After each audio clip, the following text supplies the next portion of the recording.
The time is now 7 o'clock.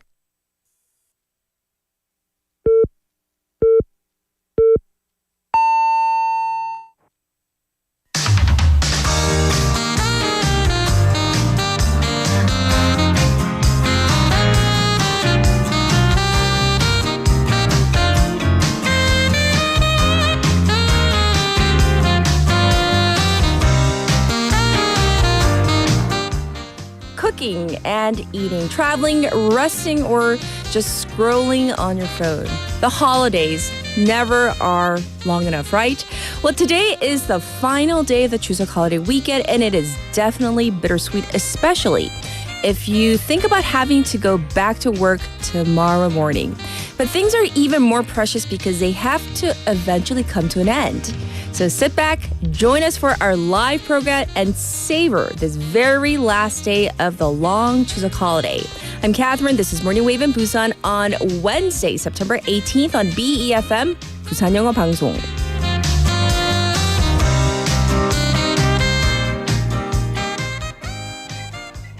Good morning, Wavers. Welcome back. I hope you're doing well. And for those of you who are wondering, yes, we are back live, and that means we are back on YouTube as well. For those of you, some of you are finding us already. You guys have been waiting. Oh, you guys are the best. Our wavers out there. You guys are like tuning in. So were you checking every morning at 7 to see if we were live on our YouTube channel? Well, we are. Drift Monkey, where are you? So shout out to all you early birds, Leslie, Tommy, Kosu. Yes, we are back. So how was your Chuseok holiday? How has it been going? I know today is the last day. And yes, I missed you all of you. I really did. Maybe you guys branched out and tried to build new traditions, or maybe you stuck to your good old ways of spending Chuseok. But one thing was definitely different this year. The weather. We are still in this seemingly never-ending summer, and the heat wave persisted even into this harvest holiday. Actually, the weather authorities are discussing redefining the length of the 4 seasons and the projection that, yes, the summers will go on for longer. The traditional Korean seasons were divided into 3 equal months with 4 seasons, but clearly this has not been the case as summer-like temperatures linger into late September.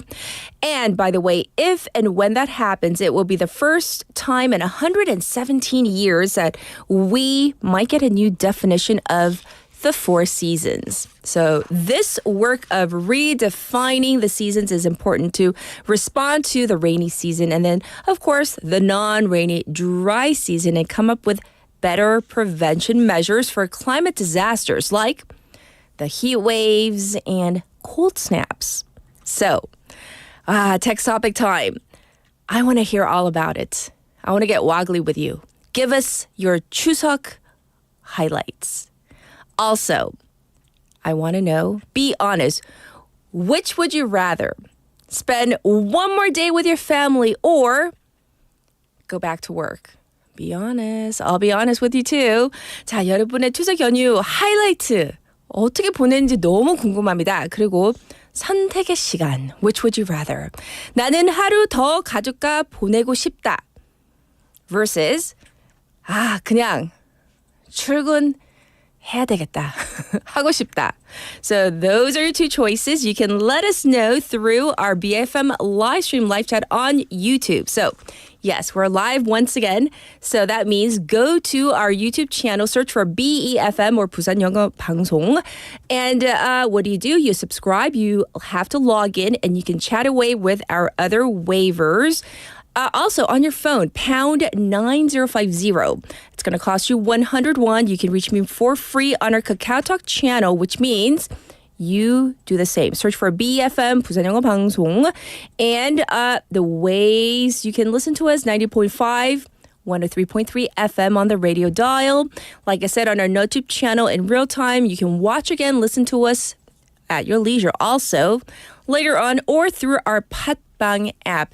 And by the way, just in case you haven't heard, we are conducting that survey which means we are wanting you to go to our website or on your app. I believe you can look at the BFM listenership survey and you can choose your favorite program and host. That means no? Yes.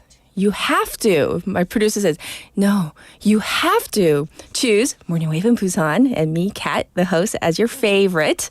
And then all the other stuff I'll leave up to you. But yes, those two things, yes, I believe in you. All right, looking ahead to our morning together. We have Leon coming in for hashtag fact check. Also, we have Jennifer with Skills 101. Special interview today. We're going to be focusing on making friends as an adult. I am fascinated by this topic because I think this can be really tricky. And it's really hard navigating the waters of being an adult. And how do you make friends as an adult? It doesn't seem as easy as when you were kids, right? Well, we're going to find out how maybe later on in hour number 2. I'll be back with today's headlines.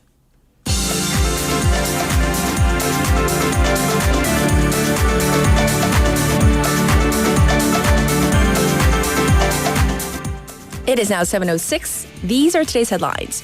Chuseok traffic hit peak yesterday. Congestion to continue today. Seoul-bound traffic on major expressways hit its peak yesterday on the day of Chuseok, as further congestion is expected to continue through late tonight.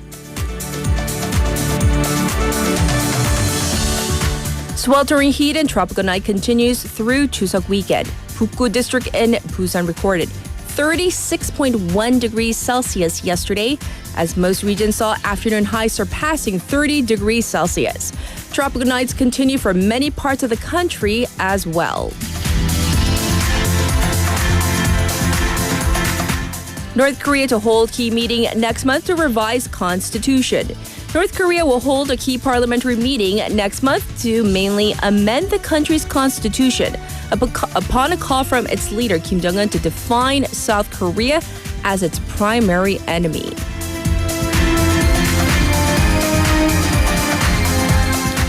Kia Tigers clinch best regular season record in KBO. The Kia Tigers clinched the best record in the 2024 regular season in the Korea Baseball Organization, or KBO, yesterday, earning a direct ticket to the Korean Series.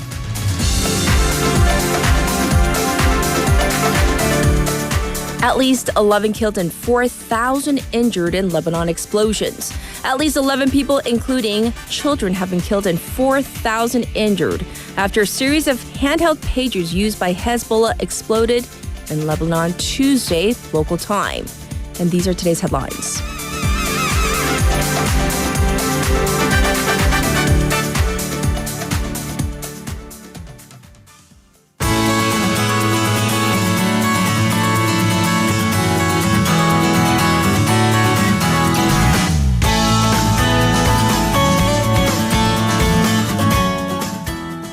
It's time for Busan updates. So let's say hi to Haley first. Hi. Good morning. Kind of Happy tailwind post of Chuseok. Yeah, happy post Chuseok. So how are you? How was your weekend? I traveled. Yes. My family, we always do a bit of like road trip, domestic travel during the holidays. So this year it was Jeonbuk time. So we went to, let's see if I can do this. Iksan, Kunsan, Gwangju.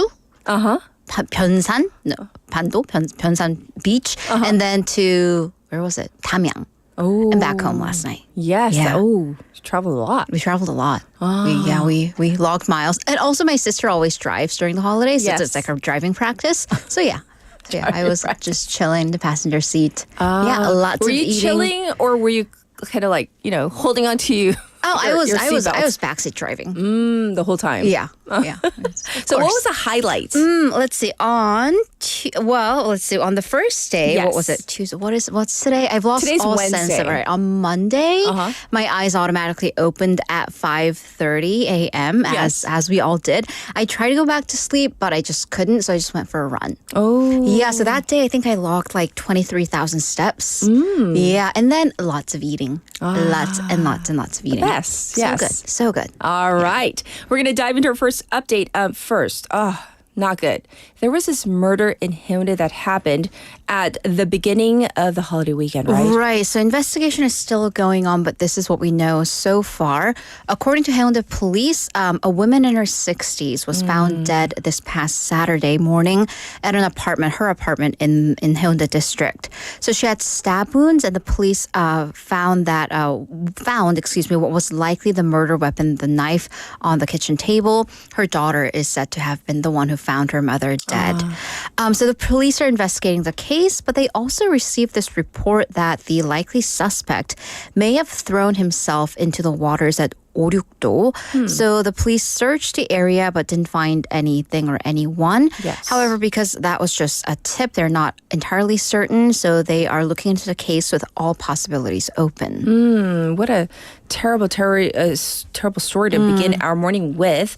Also, over the holiday, though, the Coast Guard found an aggressive species of shark in the waters off of Chagalchi. This is very local. So Yes. according to Busan Coast Guard, they found and they dragged out the body of a shark out of the waters in front of the Chagalchi cruise terminal. So the body of the shark didn't have any injuries from fishing attempts, and it was in a pretty heavy state of decay by the time it was raised from the water. Yes. So it measured about 2 meters long, so fairly big, and it's likely a species of a blue shark, but the decay was too severe for the authorities to know immediately. So they actually requested the National Institute of Fisheries Science for a full analysis. But this is the first time that a blue shark, which is a fairly aggressive species and it is known to attack people, that Yes. species has been found in the waters of or around Busan. Right. However, just this past July, a less dangerous species of shark, or 2 specimens, they've been found also dead by fishing vessels around Busan. So this is once again due to the weather, with water temperatures warming. A lot of fish species are kind of traveling into the waters around the Korean Peninsula that are not normally native to the area. So the sharks are likely following their food trail. I see. Well, thanks for letting us know about this. Next up, the Busan Office of SMEs and Startups is looking for companies to participate in the 2024 Busan Job Festival. Right. So the Busan Job Festival is a massive job fair. It's hosted by the SMEs and Startups Ministry, as well as Busan City and 14 other institutions. Yes. So there will be sections representing Busan's top fields, which includes the shipbuilding industry, automobile industry, tourism and MICE, and also job opportunities divided by age groups. Yes. And there will also be direct interviews by corporations and companies who will be hiring directly on the spot as well. And various booths for other hands-on experiences, career advice for older job applicants, and much, much more. Yes. So once again, this is a call out for companies that want to participate in the job fair. So the SMEs and Startups Office is taking applications, and that'll, by the way, the job fair itself will take place on October 24th. Okay. All right. Once again, job fair, that means opportunities for lots of people. Good luck to everybody out there. Moving on, though, we're gearing up for the Busan International Film Festival, which is a major one for our city. And there is a walking tour that would be a great precursor to this. Right. So a lot of activities happening to kind of amp up the people for the BIF, Busan International Film Festival. Yes. But this is hosted by Busan Cinema Center and the Busan Theater Association.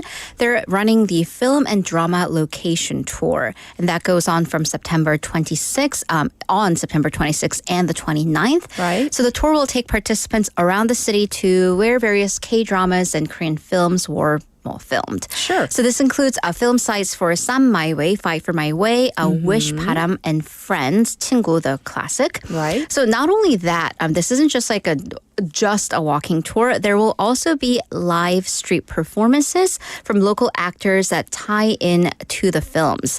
So for example, at the Citizens Park, there will be a reenactment of Train to Busan. So zombies. Ooh. Zombies in the park. Nice. So you can sign up via the Naver reservations function. There's a 5,000 won deposit, but they will actually refund it back to you via an Onnuri gift certificate on the day of the tour. All right. That sounds like a lot of fun. All right. Last lastly, we're always searching for a good cafe to go with the family or with friends. And apparently you have brought a recommendation. I have, and this is kind of a limited run, limited edition. So Pukgu District is running this Memories Cafe, but it is hosted by the district's Alzheimer Center. Okay. So they will feature 3 baristas in their 70s and 80s, so senior baristas who have light Alzheimer's or dementia symptoms. They will be doing everything from taking orders to making the drinks. So it's open to anyone and everyone. The drinks are free. You just need a little bit of time and patience because of what might happen.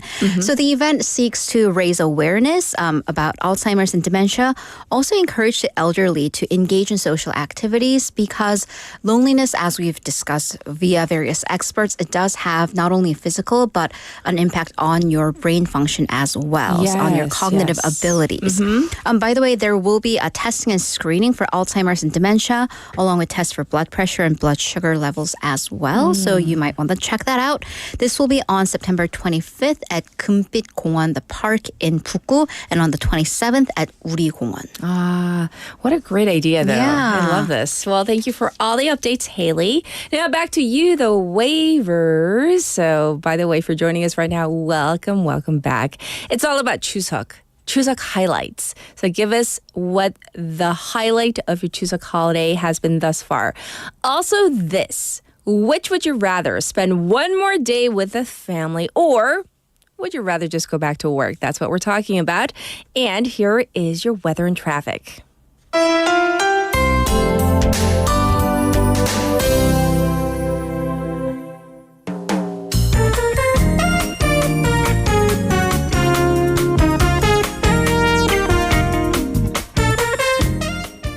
It is now 7:16, and here is your traffic report. The roads are looking clear within the city as many people are still enjoying that last day off. But looking at the expressways, well, not so bad right now. It's expected to take about 5 hours from Busan to Seoul if you leave right now. Busan-bound traffic from Seoul is also clear. It's expected to take about 4.5 hours. As for the weather, it's 26 degrees Celsius under sunny skies. The daytime high will go up to 34 degrees Celsius for a hot, clear end to the Chuseok holiday. But elsewhere in the country, showers are forecast. So, yes, the heat wave, it is continuing. This was your traffic and weather.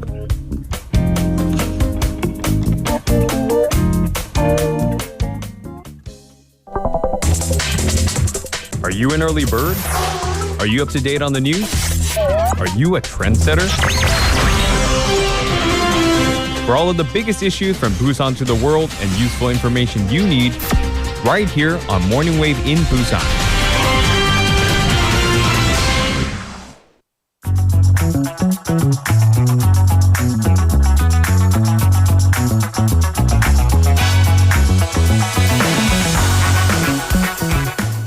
It is now time for News Digest, so we're going to dive into our first news story with Haley.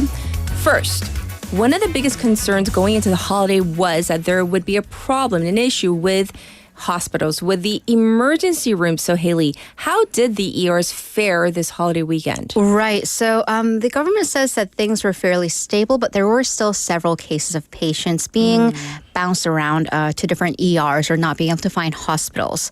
So, for instance, on Monday in Daejeon, a patient with a self-inflicted stabbing wound to his stomach was turned down from at least 10 hospitals in the greater Daejeon and Chungnam area.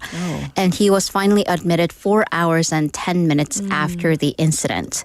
So according to reports, this man in his 60s, he got into an argument with his family at his home and basically stabbed himself with a knife. The wound is said to have been fairly shallow, 1 centimeter deep, but about 30 centimeters wide. So although not critical, there was likely very heavy bleeding. Yes. So 119 responders, after they arrived at the scene, they called and inquired with multiple medical centers in Daejeon, but they could not find a hospital to take him. They had to expand their perimeters to the greater Chungnam area, finally getting a bed in Cheonan. My goodness. But at the same time, ERs will also be able to, I guess, reject patients with light symptoms without legal responsibility? Right. So we're talking about light symptoms like colds. Ah, okay. Right. Not Things stab that wounds. No. Okay. Not things that you shouldn't be Yes. going to ERs to be. Well, they Right. can't do anything about a cold. Right. So the health ministry sent an official guideline on what counts as a justified rejection of patients under the Emergency Medicine Act. Because in terms of how doctors or nurses can get into trouble for rejecting a Yes. patient, because under this Emergency Medical Act, medical professionals who are on duty, they have a duty to immediately treat urgent patients. However, this guideline, it lays down the clear expectations for patients who are not in quote unquote urgent conditions. I see. Like once again coming to ERs, and these are real cases for diarrheas, for cold, or for other minor reasons. And also medical professionals can reject treatment if there has been an act of violence or there are immediate concerns of such acts, like threats to doctors and nurses, intimidation, or damages to medical equipment. I see. And because unfortunately ERs, they do get a lot of intoxicated patients. Yes. This happens. Doctors may also turn down patients in case of staff or equipment shortages. And if patients or guardians, they make unreasonable requests or refuse to follow medical orders, medical professionals may also reject treatment. Ah, really? Oh, goodness. Well, thanks for letting us know about that, the status of what's going on with the hospitals. All right, let's move on and talk about President Yoon Suk-yeol starting the holiday off with the lowest approval rating of his term thus far. Right. So approval numbers for President Yoon Suk-yeol fell to 27%, and that is the lowest since his administration began. So this is according to a Real Meter poll that was taken over 2,503 voters. The poll went on from September 9th to the 13th. And by the way, that had a 95% rate of confidence, plus or minus 2 points. But going back to the results of the poll, once again, 27% of respondents said that they assessed President Yoon Suk-yeol's governance in a positive manner. And that is actually down 3 points from a week ago. And this is lower than the previous lowest approval rating, which was in August of 2022. However, on the contrary, negative assessments of people who responded the president is not doing a good job, that came to 68.7%, which is the highest since the administration launched. I see. And what caused his drop in approval? Right. So Real Meter said that this is from kind of weakened solidarity from the ideological conservatives, aka his support base.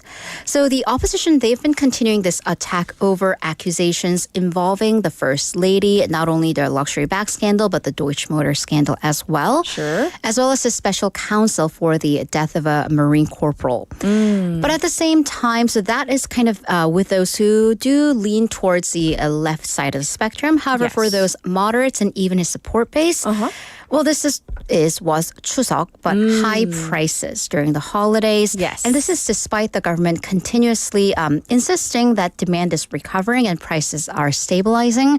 But while that may be in terms of the average, people have not felt that immediately. Yes. So that really kind of docked points off in his favor. I see. So to that end, the traditionally fairly conservative Bulgyeong area, so right here, they actually saw the biggest drop in his approval ratings by over 5 points. And also approval dropped by the highest margin amongst the elderly, the 60s and the 70s age group, who are usually kind of right-leaning as well. Yes, yes. All right. Let's move on to some international news for now, though. There has been another assassination attempt on former President Donald Trump. Right. So another kind of eye-opening, shocking Yes. incident. A second assassination attempt has been made against the former President Donald Trump. So the suspect is Ryan Wesley Ruth. He has been charged in 2 gun-related crimes on Monday local time. So these are fairly, I guess, minor, but with the possession of a firearm by a convicted felon and with having a gun that had kind of a scratch out or damaged serial number. So these are likely just the preliminary charges that will allow the authorities to keep him in custody while they look into additional charges about the actual assassination attempt. Right. So what actually happened on Sunday local time, Trump was golfing at the Trump International Golf Club in Florida, but around the sixth hole, one of his security guards, the Secret Service detail, they spotted a gun poking out of the bushes, and there was a lot of commotion. He was apparently rushed to a golf cart and evacuated unharmed, Yes. and claims that he heard 4 or 5 shots ringing out. They're still trying to figure out if the suspect was able to fire his gun before the Secret Service got to him. But according to investigators, he did not have a clear line of sight to the former president. I see. So what do we know about the suspect and maybe his motive? Right. So this 58-year-old man, he fled the scene after the incident, and he was apprehended soon, though, in the next county over. I see. So he was reported to be a registered Democrat in North Carolina. However, he had a very active presence on social media where he said that he voted for Trump in 2016 and he supported a hypothetical Republican ticket of Nikki Haley and Vivek Ramaswamy. So he kind of goes both ways. Most importantly, he had traveled to Ukraine. He was one of those kind of voluntary one of the volunteers who went to Ukraine unauthorized I see. at the beginning of the war to support Ukrainians against Russia. And he has made claims on social media that the U.S. should send fighters from Afghanistan to Ukraine. In terms of his personal affairs, he ran a small company that built tiny homes in Hawaii, and he lives there. And apparently he spent a lot of his time writing letters to local newspapers about various local and political issues. So for the Secret Service, which was in hot waters for the first more serious Yes. assassination attempt, well, he had apparently been lurking around that sixth hole for 12 hours. 12 hours? For 12 hours, which, okay, kind of depending on how you spin it, the Secret Service, they were able to spot him before anything happened. So that could be a win, at least for that individual Secret Service agent. However, it is customary for them to stake out the site or to do a Yes. sweep of the site before their client goes there. So Yes. that could be a failure on their part. So there would be a lot of questions that still need to be answered, including because this was a private golf trip, Right. how the suspect knew Trump would be there. Right. Right. So did the schedule leak? By the way, though, Trump also fueled political controversy by making very inflammatory remarks blaming Joe Biden and Kamala Harris for inciting the attack and called them the enemy within. The White House has rebutted this comment, but there are fears that now political violence has just become the norm in U.S. politics. Right, which is never okay, targeting anybody. So that is the state of affairs in the States. And now we're going to turn to sports. Popularity of baseball. KBO, what is going on? KBO baseball. So there Right. has been this all new high record set for KBO viewership and attendance. And I do want to throw this out to our waivers. I think I might know the answer. Do you watch? Do you have a favorite team? Yeah. Do you It have doesn't have to be the Lotte It Giants, by doesn't the way. necessarily. So I have a Yes. family member who's a Twins fan. Okay. Right. And then do you have a favorite player? I also my chat room. I'm not a baseball Person. well, no, I just don't understand. Why do you guys keep stopping so much? But my group chat always fires up. Why Right. are you always angry? Is also my question. really? Yeah, it's fascinating. But the KBO organizing committee said that 10 million people came to the games in stadiums, so in person accumulated for this season, and KBO viewership reached 250 million this year. Of course, this factors in repeat visitors and viewers, but it is the first time that the in-person attendance exceeded 10 million in all of KBO history. Wow. So breaking this down by teams, LG topped the attendance at 188,000, followed by Samsung and Tusan, both over 180,000 respectively. Okay. But 6 teams, including the Lotte Giants, they exceeded 1 million audiences at their respective home stadiums this season, accumulated, which is the highest ever. By the way, for the Giants, they sold out 195 games, and 21 of those were weekday games. Oh, my goodness. And by the way, this is in spite of the rain, the heat wave and the combination of everything else. I had students Mm-hmm. who were like asking me, can we end class early so we can go watch baseball games? And I would smile and say, Right. no.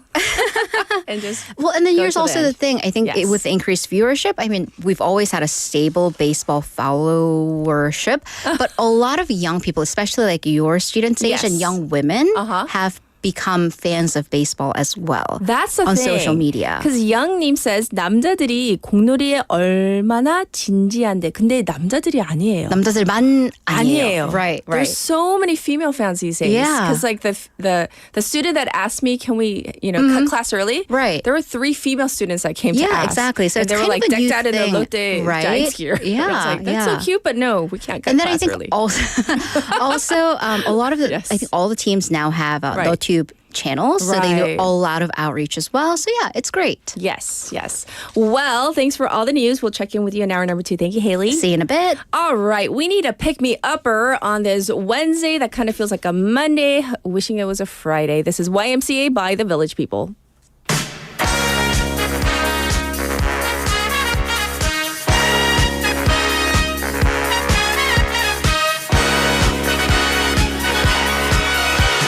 Young man, there's no need to feel down. I said, young man, pick yourself off the ground. I said, young man, cause you're in a new town. There's no need to be unhappy.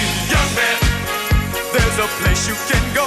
I said, young man, when you're short on your dough, you can stay there. And I'm sure you will find many ways to have a good time. It's fun to stay at the YMCA. It's fun to stay at the YMCA. They have everything for your men to enjoy.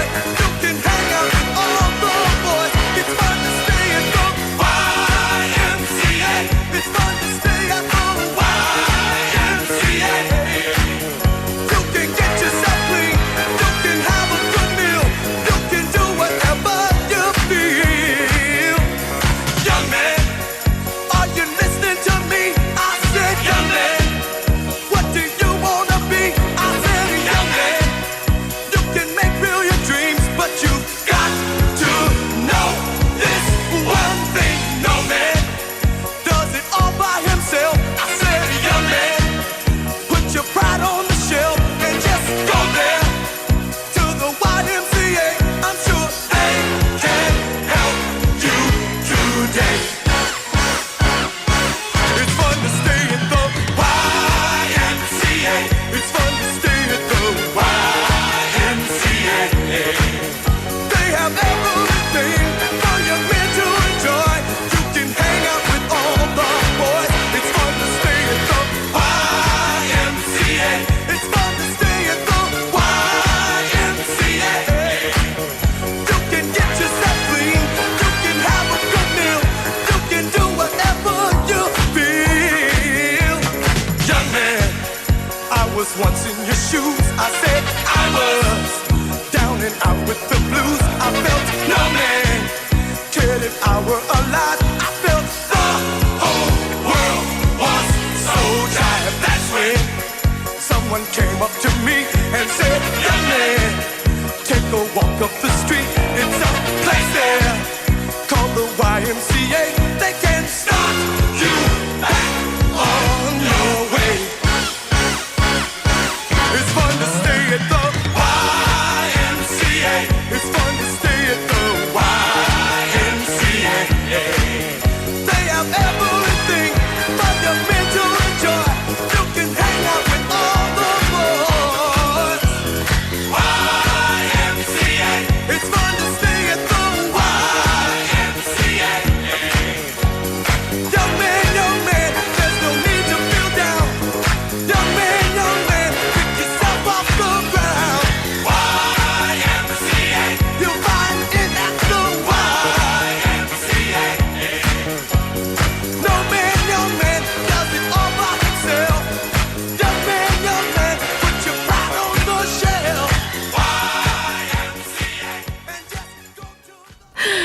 Welcome back, everybody. No, I did not go on a restroom break.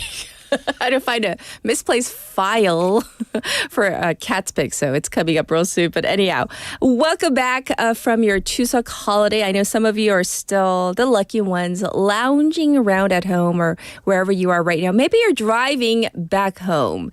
So the Chuseok holiday is supposed to be this, time of year where we can enjoy the fresh, crop of the fall season and also enjoy the cooler weather after a sweltering summer. That's how it's supposed to be. Well, the sweltering bit is still going on as most of the country. We have been seeing above 30 degrees Celsius temperatures all weekend long. Actually, most of the country is still under a heat wave advisory with areas like Seosan recording its hottest September temperature since record taking began. And I have to say, I don't know about you, but we had the AC on all weekend long. And this is due to the indirect impact of the 13th typhoon, Bebinca, which has made landfall in Shanghai. And the typhoon pushed up that hot air to the Korean peninsula. And I don't know, but I got, some alert on my phone talking about the typhoon. And I was like, where? But then, you felt the indirect effect of it, right? On top of this, a 14th typhoon, Pulasan, is expected to follow a similar trajectory, which means the heat wave is likely to continue over the Korean peninsula. So the weather authorities forecast the heat wave to continue until at least tomorrow. And then they think that the heat, it's going to break by Friday to at least maybe fall below 30 degrees Celsius. That's what we're all hoping for. And now we want to hear about the highlights of your Chuseok holiday. What was the best part? Or maybe actually the highlight can be the worst part. Maybe the low light, maybe the most difficult part of your Chuseok holiday. And which would you rather? Spend one more day with your family or would you rather go back to work? 자, 여러분의 추석 연휴 하이라이트 뭔지 너무 궁금합니다. 그 하이라이트라는 게 물론 좋은 거일 수도 있고요. 하이라이트라는 게 최악의 경우도 들어봅시다. 그리고 선택의 시간. 나는 하루 더 가족과 보내고 싶다. 너무너무 좋아요. versus 그냥 출근하고 싶다. 라는 분도 있을 것 같습니다. So looking at your messages, can I go first? I have been aching to come back to work. I love my family. And I know for a fact they're sleeping because they went to bed at 3 a.m. Yes, I try to go back. I try to go to bed at 12. They were so loud. And there was a lot of eating. Do you see how swollen my hands are? 보이시죠? They look like sausages. Lots of cooking. My little ones were like, oh, I want 꽈배기. So you know what I did? Crazy me. And it's a little bit of bragging. 조금은 자랑하는 거지만 꽈배기를 I made from scratch. 꽈배기를 집에서 만들어봤어요. I don't know what I was thinking. And then it was just nonstop cooking. And I'm just so glad it's almost over because I am so ready to go back to work. I was so happy to wake up and put on some makeup and come to work. So Tommy saying, I have 7 hours. I left 7 hours to drive back this afternoon. I want to take one more day off alone. He wants to be alone. And I believe Young earlier, I saw his message saying that he would rather be at work. We love our families, but I think some of us just, we enjoy, we appreciate work. We're going to get to Cat's Pick for today.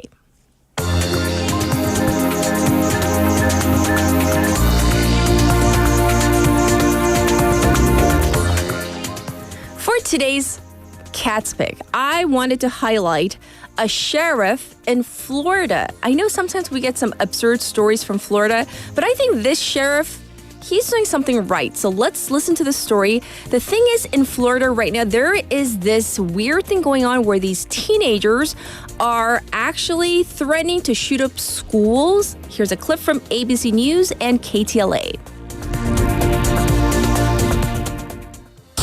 A Florida middle school student has been arrested, his picture and name made public after allegedly making threats of shooting up 2 schools. 11-year-old Carlo Dorelli was taken into custody yesterday in Port Orange, Florida. Authorities say they received a tip from other students that Dorelli was showing off a collection of weapons and his list of targets.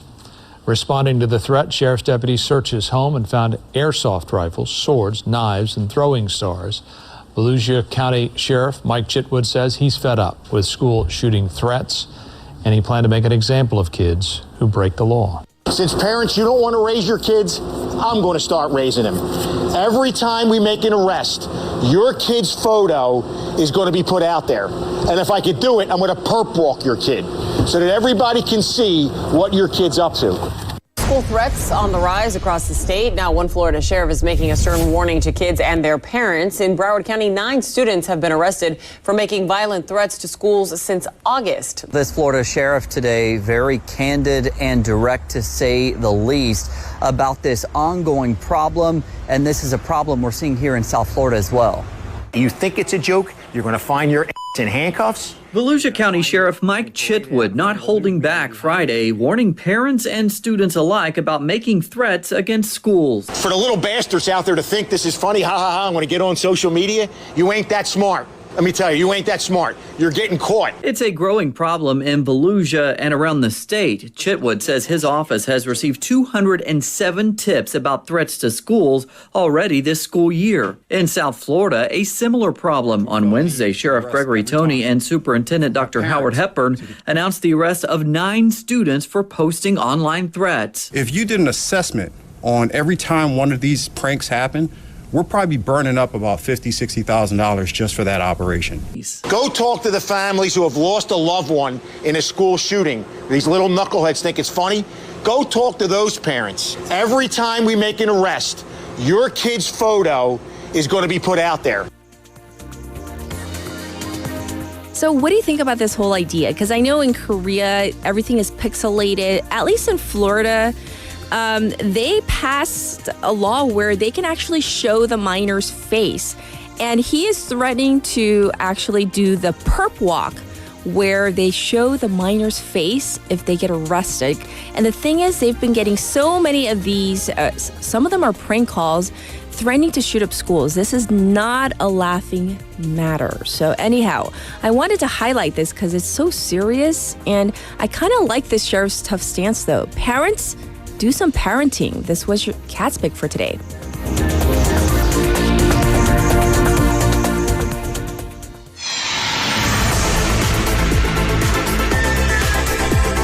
Stay tuned. You're listening to Morning Wave in Busan.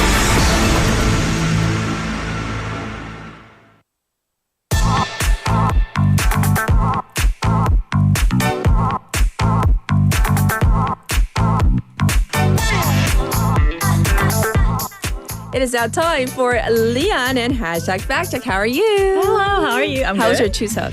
Chuseok was hectic, but it was good. What did you do?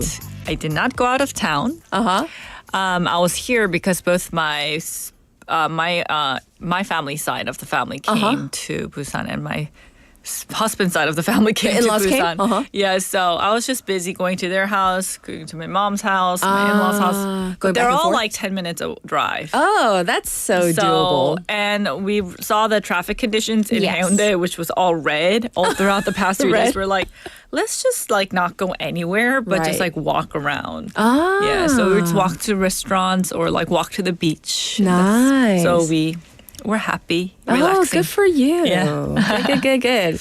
All right. Well, we're going to jump into what you have brought for us today. Yes. So lately we have been noticing more and more people going back to, wearing their masks. Yes. Because of the spikes in the COVID-19 once again. But there was a recent study conducted here in Korea that raised some eyebrows. The study suggested that the raw materials used in the disposable masks could potentially cause lung damage because it has microplastics in them. So this has sparked concerns that the mask many of us wore throughout the COVID-19 pandemic may have been harmful to our lungs all this time. That's scary. Yeah, so some media outlets picked up the story with like giving dramatic headlines like, disposable masks may cause lung damage and COVID essential strikes back, causing lung damage. Oh, So following these reports, public reactions have been mixed.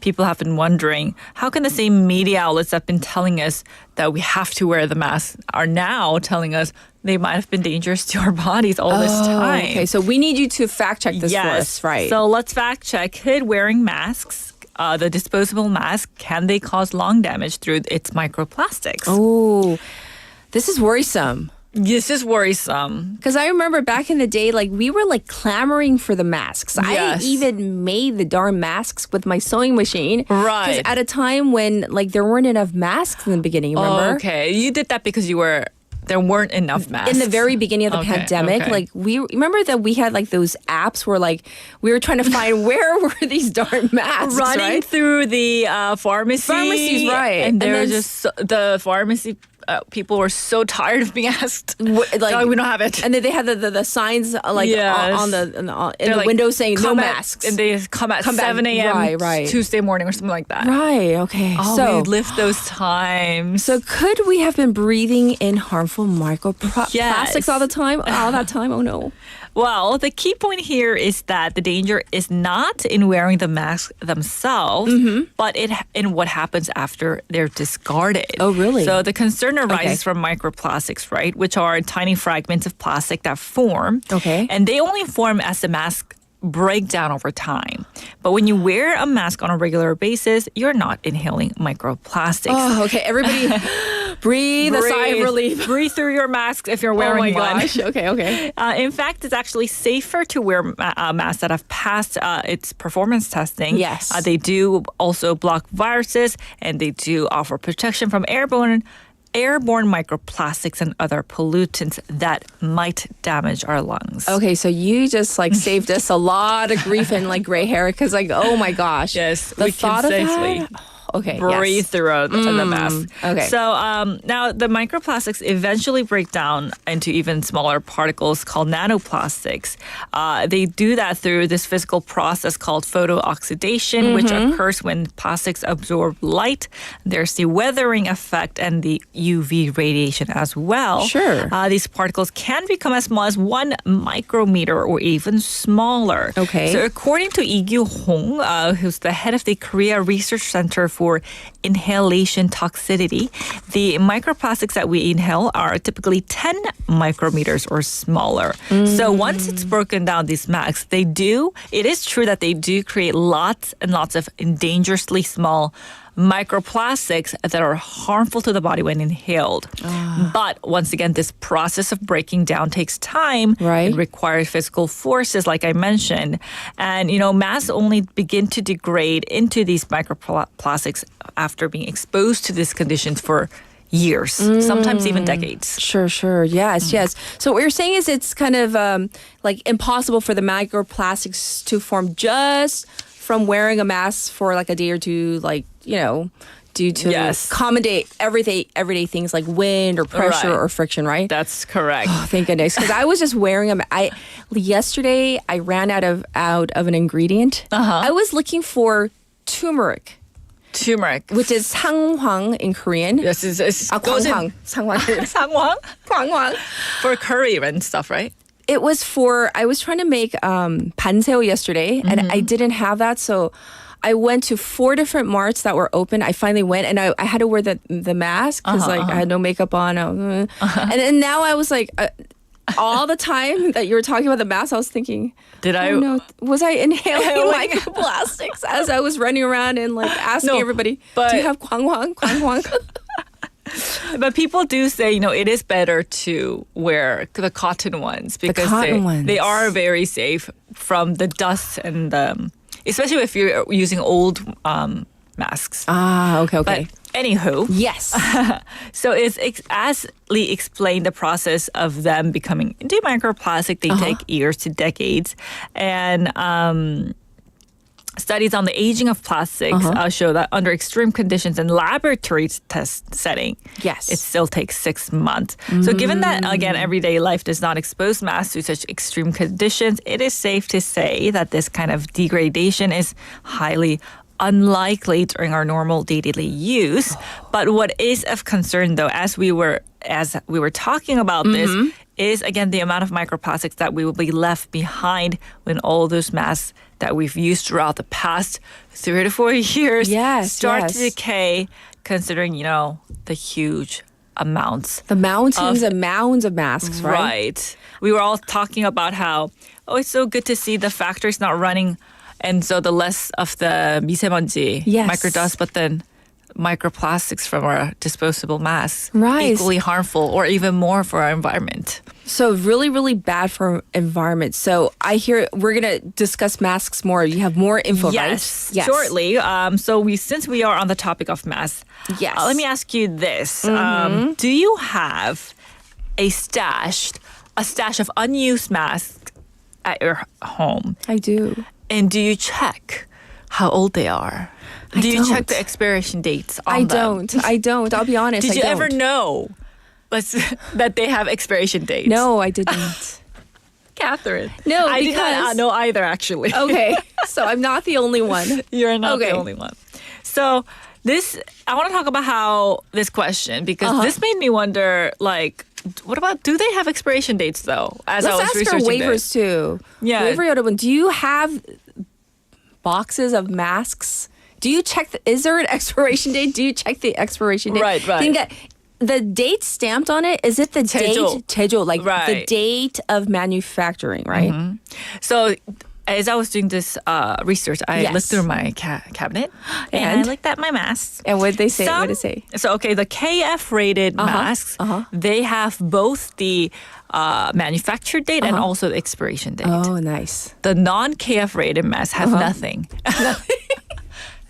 I don't know where they were made. Oh, no. I mean, I have such a mixture of masks, kids and adults that I get from people. I get as 사은품. Sometimes people are giving out masks all the time. Right. They don't have anything on them, which is why I think it's okay to keep them forever, right?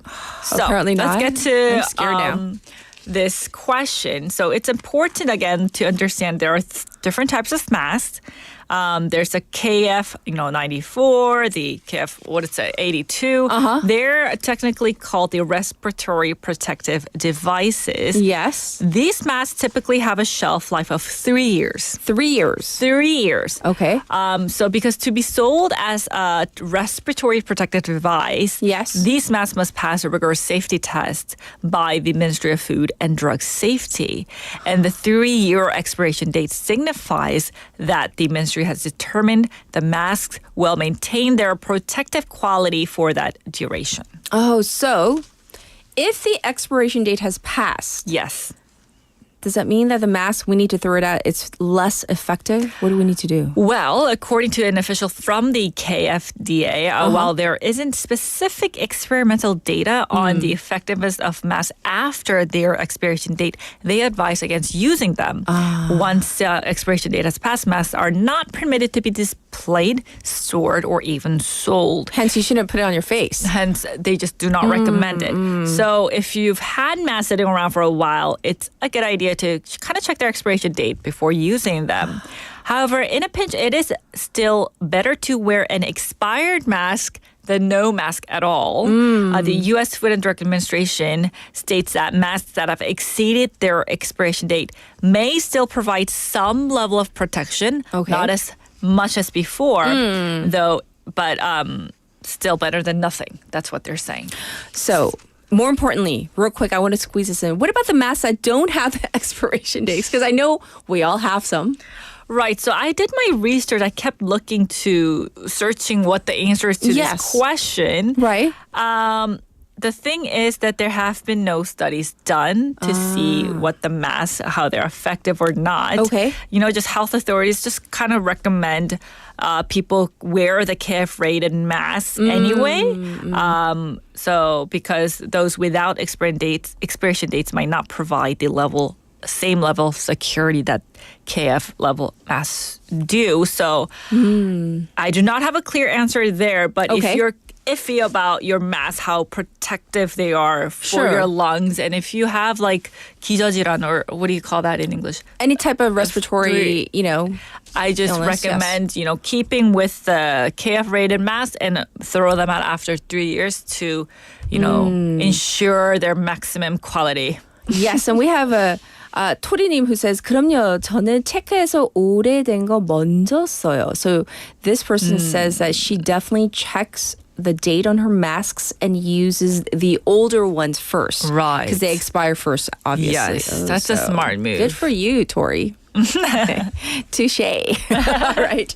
Well, thank you for bringing such valuable information to our waivers, and enjoy the rest of your Chuseok holiday. We'll check in with you next week. Thank you. Bye-bye. All right, everybody. This was Leon with #FactCheck. I love she checks all these facts for us, so we don't have to.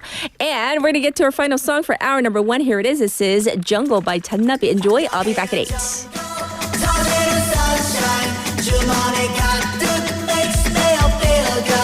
여기는 jungle, 터지는 sunshine, 나무를 타며 makes me feel good. Jungle, I'm gonna show you. Jungle, I'm gonna show you. Jungle, I'm gonna show you.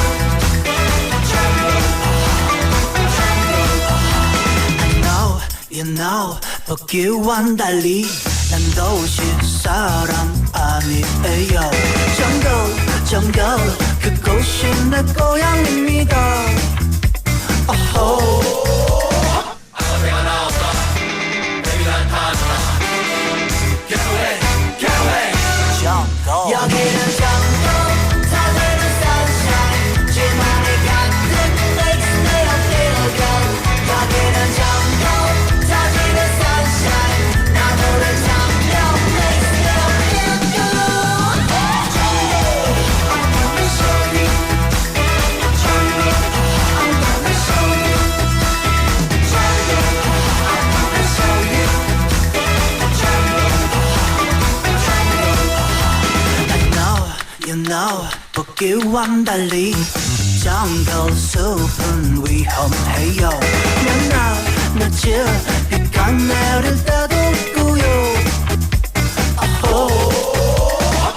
내가 나왔다. Baby 난 타졌다. Get away, get away. jungle 여기는 jungle 터지는 sunshine 지만이 가득 makes me feel good. 여기는 jungle 터지는 sunshine 나무를 타며 makes me feel good. Jungle, I'm gonna show you. Jungle, I'm gonna show you. Jungle, I'm gonna show you. Jungle, jungle.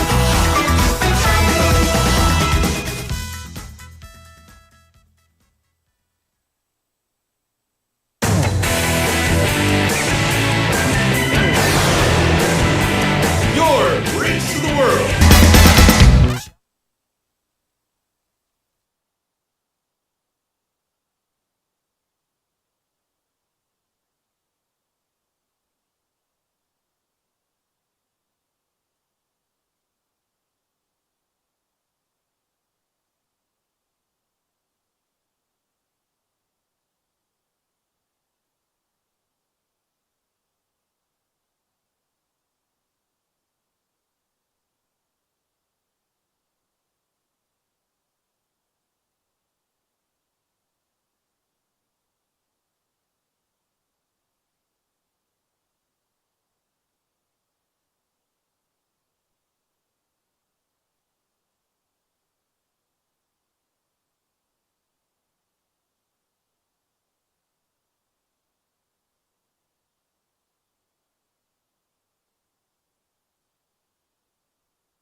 삶은 축제가 됩니다.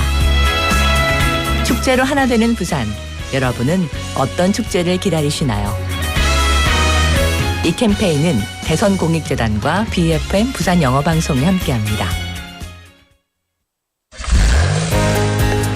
혹시 지금 운전 중이신가요? 어린이 교통사고 피해자 수는 지난 3년 평균 약 9만 명. 특히 어린이 보호구역 안전 기준이 강화된 이후에도 어린이 보호구역 내 사고는 지속적으로 발생하고 있습니다. 스쿨존에서는 반드시 시속 30km 이하 서행, 스쿨존 내 불법 주정차 금지, 차량 출발 전 앞뒤 좌우 살피는 습관으로 어린이가 안전한 도시를 만듭니다. 참, 운전 중 휴대전화 사용은 모두에게 위험합니다. 우리 모두를 위한 교통안전, 나부터 실천하면 모두가 안전해집니다. 어린이가 안전하게 뛰어놀 수 있는 부산. 아이 키우기 좋은 도시는 우리 모두의 미래이자 희망입니다. 이 캠페인은 어린이가 안전한 부산을 만드는 은행, B&K 부산은행과 함께합니다.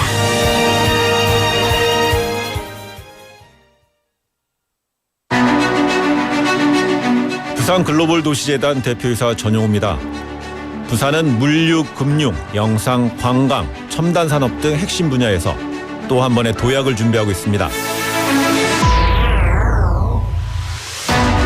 글로벌 허브 도시 부산의 비전은 부산을 넘어 대한민국의 균형 발전을 촉진할 새로운 계기가 될 것입니다. 부산 글로벌 도시재단은 세계 시민을 연결하는 네트워크로 도시 외교의 중추적 역할을 담당하고 글로벌 부산의 미디어 플랫폼인 부산 영어 방송을 통해 영어하기 편한 도시 부산을 만들고 있습니다. 글로벌 허브 도시 부산, 그 중심에 부산 글로벌 도시재단이 있습니다. Busan Global City Foundation leads the Global Hub City Busan.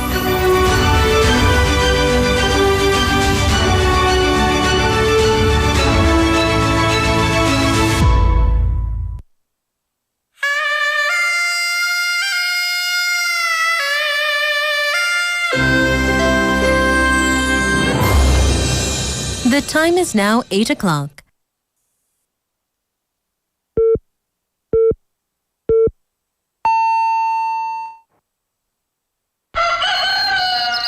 Good morning, Dynamic Busan. Yeah, you're waking up.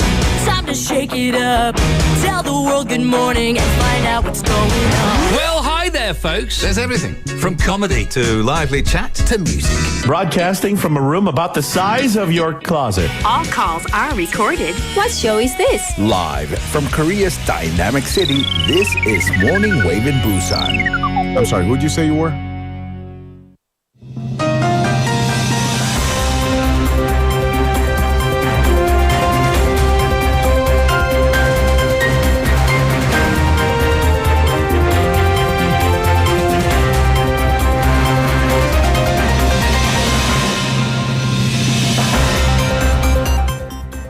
It is now 8 o'clock and this is News Highlights. Chuseok traffic hit peak yesterday, congestion to continue through today.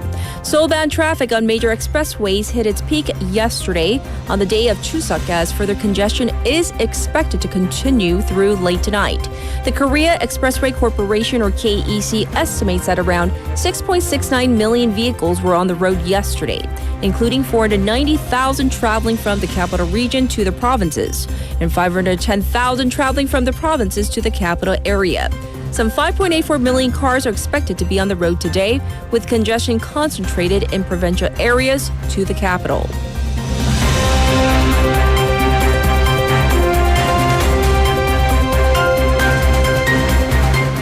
Sweltering heat and tropical night continues through Chuseok weekend. Summer-like temperatures prevail throughout the extended Chuseok weekend with heat wave alerts issued across the capital area, Chungcheong, and southern regions.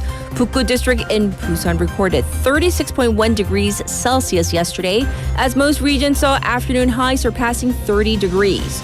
Tropical nights continue for many parts of the country as well. The nation is gripped by the scorching weather due to the high-pressure system moving eastward from the EC and Typhoon Bebinka, which has landed in Shanghai and brought hot and humid winds to the Korean peninsula.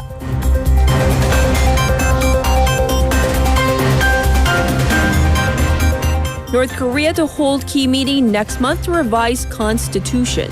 North Korea will hold a key parliamentary meeting next month to mainly amend the country's constitution upon a call from its leader Kim Jong-un to define South Korea as its primary enemy. Kim issued an order to review the constitutional revision in a way that removes unification-related clauses and newly stipulates the country's territorial boundaries, including the maritime border. The 11th session of the 14th Supreme People's Assembly will be convened in Pyongyang on October 7th, according to the Korean Central News Agency.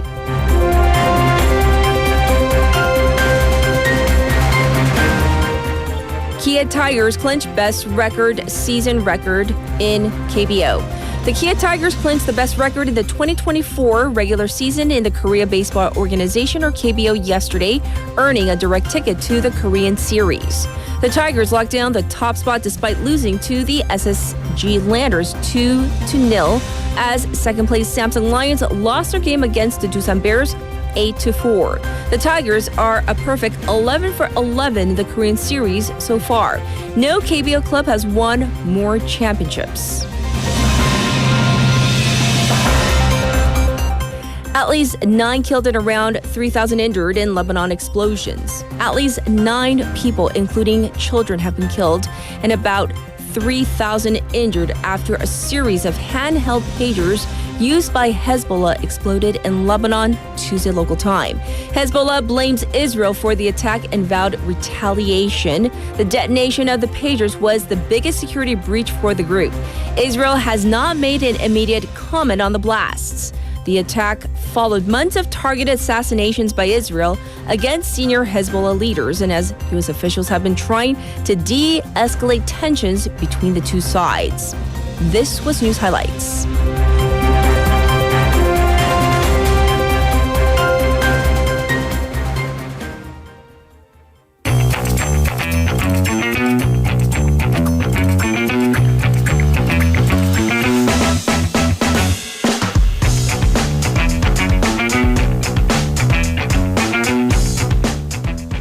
It is now time for Wagger.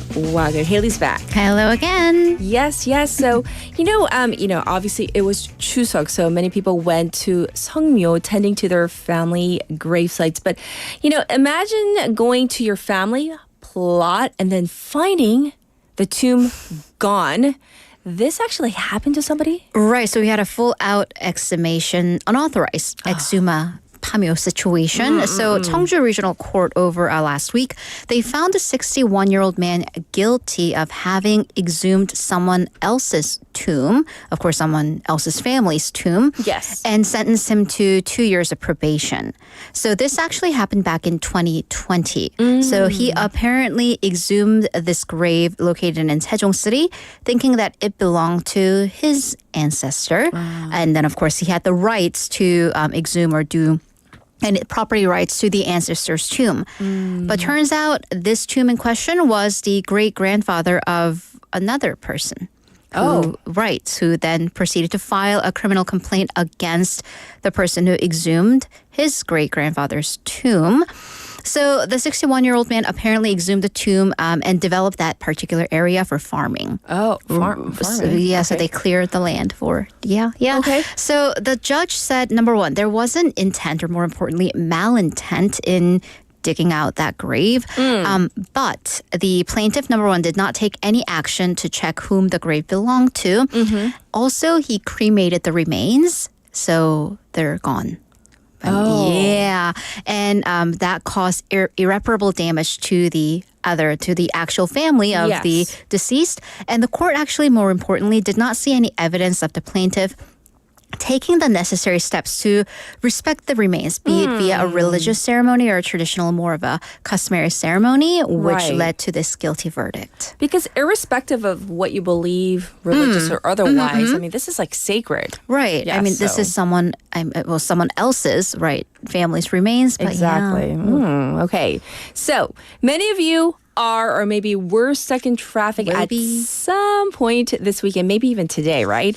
And there are more and more cases of people getting caught for using their phones while driving. That's a no-no. Don't do that. We've all been there, maybe even stopped, but it's so annoying. So I have to turn left to get into my apartment complex. Okay. And I always have my hand over the horn. Because I know as soon as that light turns green, the green arrow comes up, nothing's going to happen. Oh, are you serious? Because that person or the persons, the drivers in front of me, they're going to be on their phone. Well, you know, if you know, you know. We've been there. So, according to Gyeonggi Nambu Police, they have seen a consistent number of drivers caught using their phones whilst driving. Okay, so when you're stopped at a red light, it's just annoying and I will honk at you. But I mean, if you are driving, if your car is in drive mode and the wheels are moving, yikes. So in the last 3 years, the police in Gyeonggi Nambu caught over 3,000 cases. And the reason I'm emphasizing Gyeonggi Nambu is this is just in the southern region of Gyeonggi alone. So it usually involves police officers doing, they're stopped on the shoulder on the side of the road and looking at cars passing by, and they see drivers just full out on their phone. Some of them are checking their messages, they're on a call, or they'll have videos playing while they're driving. Right. And then have the phone lodged on somewhere in their line of sight. And this in particular seems to be just habitual for some people. So police reported even during their DUI, drunk driving checks. And I mean, here's the thing. When you see the police lights and the routine DUI check, you would be in the right mind to turn off your phone, even if you're on the phone. I would hope so. I would hope so. But people who drove drunk would keep the video on. So, number one, you were driving drunk. Number two, you were watching a video or you had the video on. Which is like... They're both two wrongs. Two wrongs make a double wrong, especially if you're on the road. And then on top of that, this is 2024. These autonomous vehicles, or at least semi-autonomous vehicles, well, they make people think it's okay for them to not watch the road, which is, of course, once again, never the case. But unfortunately, that has led to people looking at their phones instead of the road. The thing is, this is so dangerous. And I'm thinking, I'm sure this causes accidents. They have. The Road and Traffic Authority analyzed 896 accidents on expressways. So cars are going at least 80 to 100 that took place last summer, so last year. 61% were caused by drivers who are on their phones. And then these have also caused tragedies as well. A bus driver in Uijeongbu last December he hit a mother and a daughter on a crosswalk and killed the mother. An express bus driver last fall rear-ended a van on the freeway, killing 4 people in the van. He was checking his text message at the time. So the police said that using your phone while driving can be distracting and also reduce or cause delayed judgment. And I cringe every time I hear this spot that I made with, I think, with our producer years ago, and this on the spot, it's I cringe every time I hear my voice. It's but don't text and drive because it's so dangerous. But literally, it is so dangerous. So please, I always nothing's that urgent. Nothing unless if it is pull over. Absolutely, park your car, put it in park. Put on the hazard lights or go into a parking lot. All right, let's move on. If you traveled this Chuseok, you may have stopped by rest areas to maybe stretch your legs, grab some snacks. So let's go through some of the woggly issues involving these snacks. Okay, but the most important question, what is your favorite rest area snack or food? What is yours? For our waivers. 여러분 휴게소에서 제일 좋아하시는 음식, 간식은 무엇인가요? You know what I tried for the very first time? It was 2 weekends ago. We went to a rest area. I've never tried it, but I tried it for the very first time. You know those little mini 감자? What are they called? Oh, the potatoes. The potatoes. Yeah. In Korean, what do we call them? 그냥 감자? 감자? 고속도로 감자? 처음 먹어봤어요. It's so good because they're crispy and they're really salty. And then they give you the little toothpicks? Yeah. I've never tried that. Because but it was you think, good. Why would you? Why would you pay for potatoes? For potatoes? But then we also pay for French fries. That's true. My favorite, our combination is 감자, the potatoes, and tteokbokki. And you dip the potatoes in the tteokbokki sauce. Ooh, I gotta so you try need that to have next at least time. 2 to 4 people. And then, What about the sotok? I'm more of a fan of hatba. The hatba. The fried fish cakes. Yeah, because we could go on. Yeah, I know. Yes, okay. So we're this is the rest of our segment. But we have a 해오리 감자랑 어묵바. 회오리 감자. And JB. Oh, JB is wondering, you guys are 오늘 안 쉬나요? 안 쉬죠, 우리들. This is us 쉬어. This is us taking us a break. resting. What are you talking about? From our By the way, families. guys, you guys, Kat made homemade 꽈배기. She made like the homemade traditional Korean donuts. Yes. So this is her resting. I'm resting right now. 영님 says 김밥 and 어묵 국물. Ooh. Oh, I know what I'm making today. 김밥 and 어묵 국물. Do you not That have sounds like really a good. delivery app? Can I download one for you on your phone? My man. Anyways. What is that? We can't say the brand name, but the loteng bun. Oh, the coffee bun. The coffee buns, yeah. So Okay, going okay, back, going back. because the problem Okay. is, well, they're all great. But Yes. how much do they cost? Yeah, here I'm not just going to whine about prices again, which Okay. I can, but let's take example. Case number one, the most popular item in terms of sales is 호두 과자, the walnut pastry, the walnut-shaped really? pastry with the red beans and Okay. walnuts inside. Well, according to the Korea Expressway Corporation data, the price of walnut snacks sold via rest stops are vastly different. And they're Really? like double depending on where you go. Okay. So that means if you're paying the same 3,000 won, 3,000won for a pack, you're getting somewhere between 140 grams to 210 grams, depending on where you go. And that would be a difference between 6 of those little walnut balls to 10. But the difference between 6 and 10, that's kind of a big gap. Yeah, if you have a 4. family of 4, 3 or Yes. 4, that's there are going to be fights. And then there's another issue, the country of origin for the ingredient. Because I was going to say, with the whole like 호두 과자, Right. to me it matters where the pot comes from. It matters to me where the the walnut comes from. 'Cause Yes. like, Cheonan or somewhere domestic, you would think because these are expressways and they sell Yes. local delicacies. Well, the top 2 most popular food items, the walnut snacks and udon, are all actually 99% imported ingredients. And then another super popular sotok, the Yes. skewers, mostly use imported ingredients at nearly all of the rest So stops. why are they so expensive? I know. And this is despite the local authorities, the road authorities announcing back in 2013 that they will use domestic ingredients. 11 years have passed. No significant change has been made at all. Okay. By the way, there are only 2 rest stops, according to the expressway authorities, that use domestically produced walnuts and red beans. Okay. One in Seoul and another one in Busan. Oh, really? Yeah. Disappointing. All right. Lastly, let's talk about Fubao and her twin sisters are extremely popular, almost a sensation.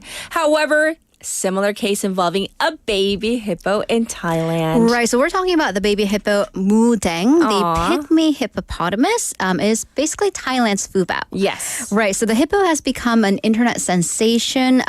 She was born, back in July, but her caretaker, similar to Fubao, began uploading videos of just her day-to-day life, which was adorable, napping, waddling in her enclosure and chewing the caretaker's knees and being hosed down for a shower. I mean, look how tiny and cute. On her YouTube channel. Yeah, so there are dozens of fan pages already that chronicle her every move. The Thai embassy in Tokyo, of all places, has also posted pictures of Mudeng on their social media and inviting visitors to the zoo in Japanese. And then this very famous makeup brand in Thailand also used Mudeng to promote their blush product, saying that, get the perfect shade of pink as Mudeng's cheeks or nose. Right, So right. cute. But here's the thing, because she is super popular and a lot of people come to see her, not everyone acts in a civilized manner. Oh, no. What are they which doing? They have thrown water and other things at the baby hippo. Why? I don't know.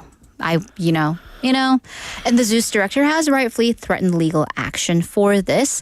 So officials said Sunday local time that the zoo is actually going to limit the visits to just Saturdays and Sundays on weekends, and each visiting round will be limited to only 5 minutes. This is what people Yeah, people do better, which is, Waka Waka subline. People do better. By the way, pygmy hippos, let's shine light onto the species. They have been classified as an endangered species. Their numbers are dwindling from poaching, which is basically illegal hunting. Yes. Only 2,000 of them are believed to be in the wild.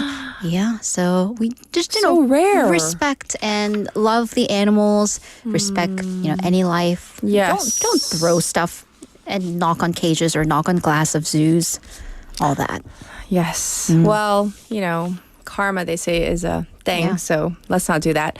Well, thanks for the Woggly News, and we'll check in with you tomorrow. Thank you, Haley. Have a great day. All right, back to you, the Wavers, for our updated traffic and weather.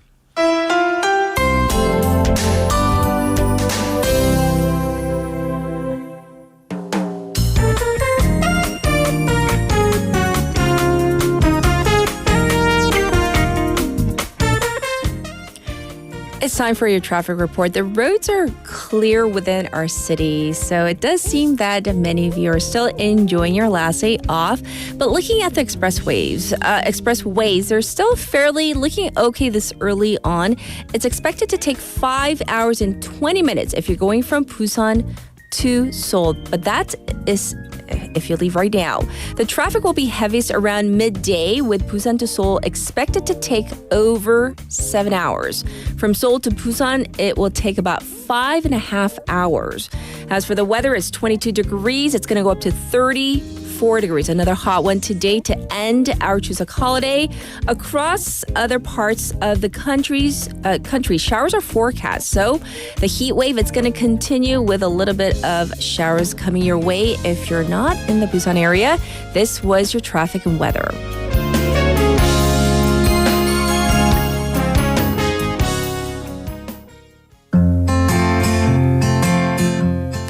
And this is Stand By Your Man by Carla Bruni.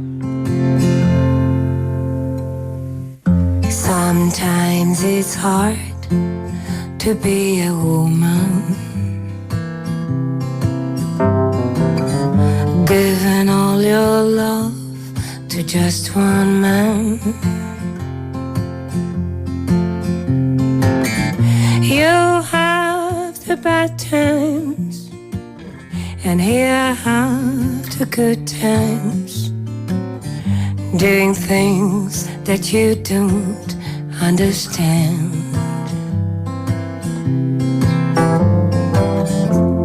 But if you love him, you forgive him, even though he's hard to understand. And if you love him, oh, be proud of him, 'cause after all, he's just a man. Stand by your man, give him 2 arms to cling to, and something warm to come to when nights are cold and lonely. Stand by your man and show the world you love him. Keep giving all the love you can. Stand by your man. Stand by your man and show the world you love him. Keep giving all the love you can.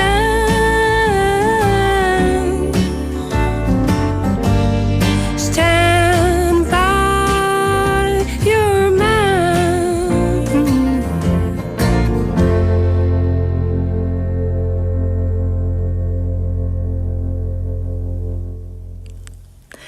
Welcome back, everybody. Oh, I like that song. It's also made famous by that particular drama series. You know which one, right?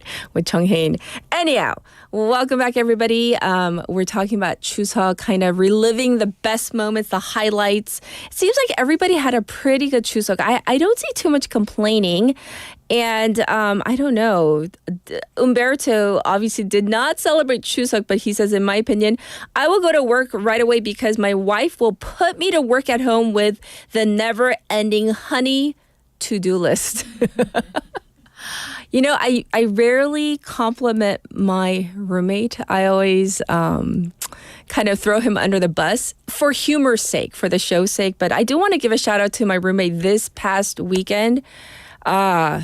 Endless dishwashing and like putting stuff away. Probably the first and only time I'm going to give a shout out to my roommate. He did such a great job. And I broke so many things over the weekend because I was in such a rush. I broke so many glass containers. I even had like glass embedded in my foot, and he was so good at getting me bandaged up and cleaning everything. Him and his assistant, they did such a good job. So I wanted to give a shout out to them. As for the rest of you, it does seem that you guys really enjoyed your Chuseok. Leslie, she also did a lot of yard work this weekend. And for those of you who are joining us late, wondering, oh my gosh, you guys are live? Yes, we are back. We are back, baby, with a bang, because we would rather be at work than with our families. No, just kidding. Not really. All right, so we're going to get to our special interview because this topic is so fascinating. I'll be back in just a moment.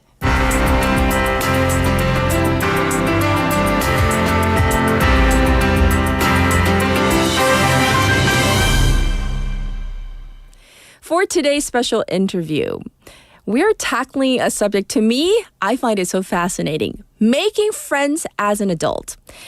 It can kind of feel like we're dating all over again. A little awkward, a little nerve-wracking, full of those kind of, do I text them first? Do I wait? That 밀당. We're not even talking, we're talking about just friends, right? It's hard to find common ground to carry out a conversation sometimes. And then the added stress from working long hours and having a lack of trust does not help. But despite all of these obstacles, it is definitely worth putting the effort into, isn't it? Well, let's explore how to navigate the challenges of forming new connections with tips on breaking the ice and finding common ground. And, this is I think difficult for a lot of people as an adult to make new friends. Let's find out some tricks and tips. We have invited Ms. Melody Warnick, author of This Is Where You Belong, Finding Home Wherever You Are, and If You Could Live Anywhere, The Surprising Importance of Place in a Work From Anywhere World, writer and editor for Virginia Tech. Let's say hi to her. Hi, welcome to our program. Hey, Catherine. Thanks for having me. Yes. I would say, at least in my humble opinion, that, making friends as an adult can be challenging. So what do you think are some of the main barriers why, someone like me, myself included, why we feel like sometimes it can be difficult? Why do you think it can be? Well, I think as adults, we have a lot of structural barriers to having friends. So, just we get busy with work. Maybe we're married, we're dealing with spouse, maybe kids. We just have a lot of things occupying our time. But I think there are also some societal factors that make it harder. We know that most cultures are doing less and less joining groups and socializing in communities. There's also people are just less likely to want to show up to things. We have a lot more things in our life like Netflix that keep us home. So I also think with, mental health challenges, sometimes people just feel like they're barely hanging on for dear life, and they might feel like they don't have bandwidth for friends.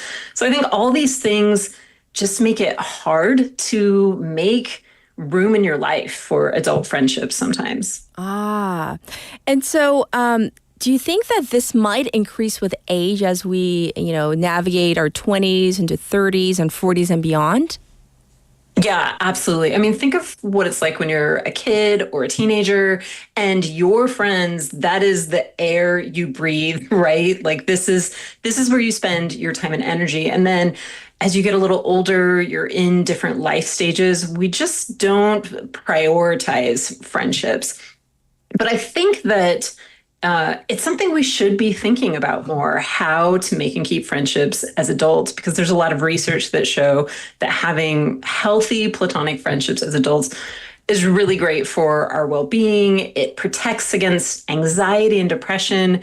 It boosts physical health. I think countries all over the world are facing a crisis of loneliness. There was a study a few years ago in South Korea that found that 60% of adults feel lonely all or some of the time. And that was even higher among 20 to 29-year-olds. So, and it's the same in America too. That a lot of adults feel lonely, are struggling with how to make friends, and yet it's incredibly beneficial to us and protective to our health and well-being when we do. Yeah. So, how does the difficulty of forming adult friendships and impact our overall well-being? Because I'm thinking when we were children or adolescents, looking back, it might have been, at least it seemed easier. Like, hey, you want to play, you want to play tag or, when we're really, really little, or you want to go play, on the monkey bars versus, as adults, it doesn't seem as easy to kind of break the ice. Oh, 100%. No one is making time for you to go out on the playground with other adults and hang out. So it's for sure something that I think most adults struggle with. How do you make friends and how do you start up conversations? You compared it to dating earlier, and I think that's exactly right, which is why it sometimes feels uncomfortable, and figuring out the nuances of when you invite someone, when you wait for them to respond, how do you do it?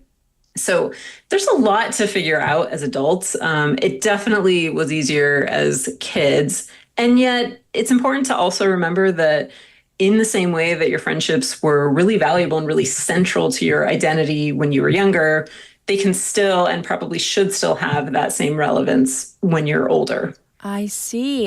And so what might be some of the practical strategies that adults can use to build meaningful friendships? I mean, we're talking about just platonic friendships, not romantic, relationships, especially if you're maybe moving to a new city or even beginning a new phase in life, or maybe you just want to kind of enlarge in your social circle. Yeah.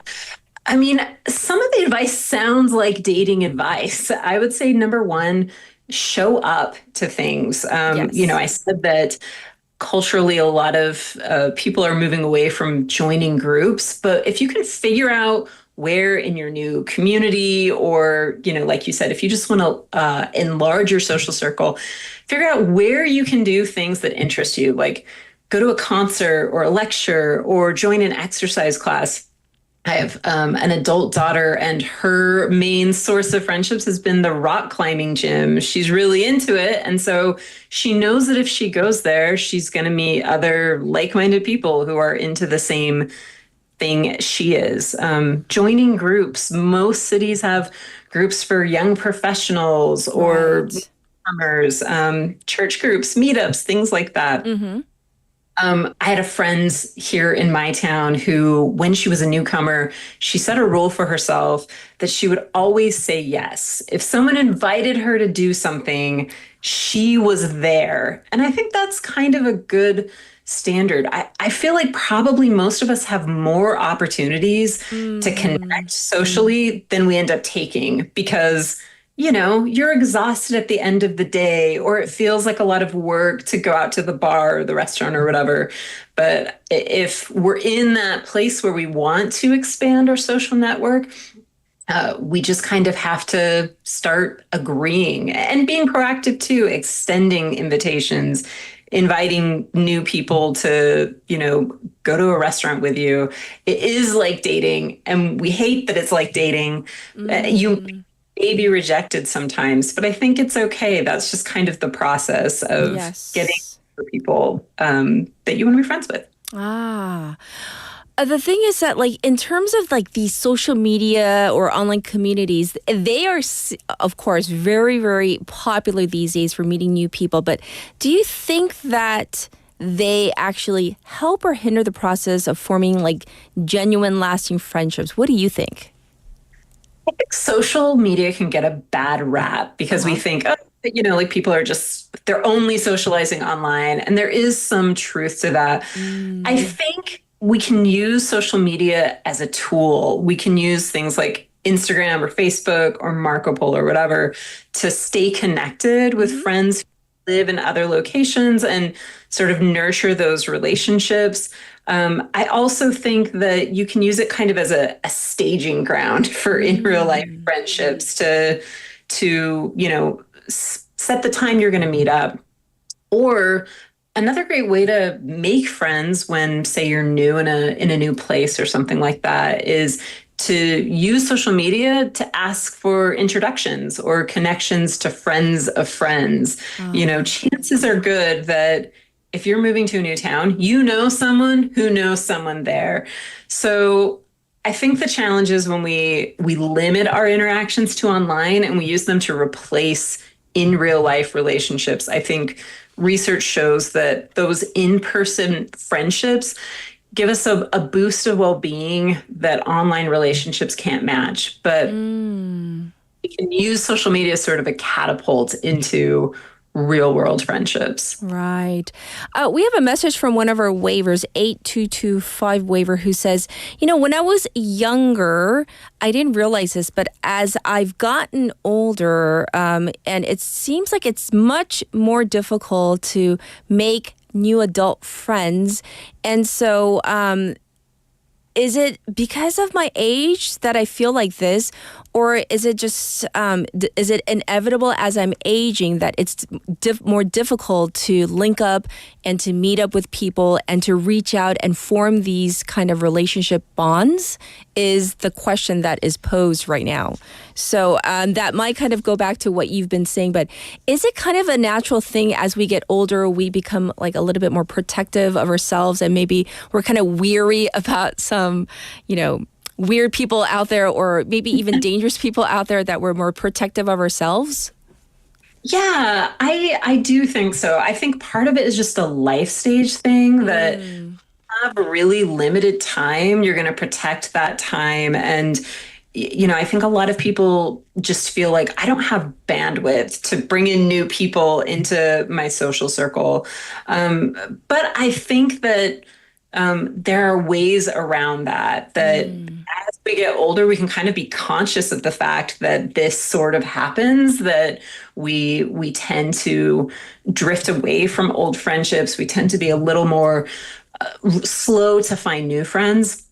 And we can prioritize them and, remember that they're valuable. They're adding something to our life that, work colleagues and even romantic partners can add in terms of listening, understanding, things like that. We don't have to, I think a lot of people who are partnered especially feel like I am getting everything I need out of this one romantic relationship. And they can let the other social friendships slide. But remind yourself that those friendships are doing things for you that the romantic partner can't. And it's good to have that to maintain those relationships, even if you are partnered and busy and all the other things. Right. And just going off what you just said, Melody, how do we maybe form or I guess, yes, form or nurture friendships outside of these romantic relationships without our romantic partner feeling kind of threatened by these new or existing friendships? Yeah, it's a great question. I think partners can start to feel threatened when they feel like, oh, your friend is taking all your time and they're taking all your attention, energy. So one trend I've seen lately that I think is really valuable is the idea of inserting your friends into what you're already doing. So, don't wait for the perfect moment or plan some big outing with your friends. Just say, hey, I'm going to the supermarket. Do you want to come along with me? Or, I'm running an errand. Do you want to accompany me? I think for me, some of my best friends have been walking buddies, I like to walk in my neighborhood for exercise. And these are people who lived near me and it was easy. And we would just kind of meet up in the morning and take a walk for a half an hour that we were both going to do anyway. But we do it together and you chat and you kind of have this really low effort way to be social and meet up with friends, but you're fitting it into your existing day. So it's not necessarily taking away time from a partner. Obviously, the ideal situation might be we're all hanging out together, everyone's bringing their partner. And sometimes that works and sometimes it doesn't. But, right. I think there's room for friends. Well, friendships do evolve as we move through different life stages. So what if you have lost touch with a friend because or both of you have gone through different life stages and you've kind of grown apart? Like, how do you reconnect with a friend then? Yeah, I think here's where social media makes it, kind of casual, or texting, like, hey, what's up? It doesn't have to be anything super dramatic, just kind of periodically reach out to people that you maybe don't see very often. I also think it's okay to acknowledge that we do evolve, and maybe the people who were your best friends when you were a teenager, their lives and your life have maybe gone in a different direction, and you're not super healthy for each other anymore. I think it's okay to cherish old friendships while sort of putting them on the shelf and maybe not maintaining every single friendship that you've ever had. I think as we get older, we're pursuing things that interest us. We kind of naturally want to find people who are into the things that we're into now. One guy that I learned about was really into orchestra music, and he started a chamber orchestra in his town. And so, of course, the people who joined the orchestra were people who were into the thing that he was passionate about. So I think that kind of happens too as we get older. We're more likely to pursue our natural passions, and hopefully that leads us to other people who are passionate about similar things. I see. Well, any last parting words as we wrap up our discussion, as we navigate this kind of sometimes difficult world of trying to strike up or maintain friendships as adults? Yeah, you are not alone. I think everyone struggles with this. Everyone is trying to figure it out. Yes. And that kind of lowers the stakes, because you know that chances are good the person that you're interested in befriending is also worried about this and would love to have someone reach out to them. So I say go for it. Make the effort to befriend new people, to maintain friendships, and it's worth it in terms of health and well-being. Well, thank you so much for your insight into this fascinating topic. Thanks for joining us today. Thank you, Catherine. All right, this was Ms. Melody Warnick. We talked about making friends as an adult. To me, this was kind of fascinating because sometimes everybody thinks I'm this bubbly extrovert all the time. But, when it comes to striking up friendships, I'm actually really, really shy. So I was curious as to what she had to say. And so I'm going to take some of those tips to heart and maybe reach out and make some new friends. That will be my end of the year 2024 goals, maybe. Anyhow, this was your special interview. How about this song, You've Got a Friend in Me by Randy Newman?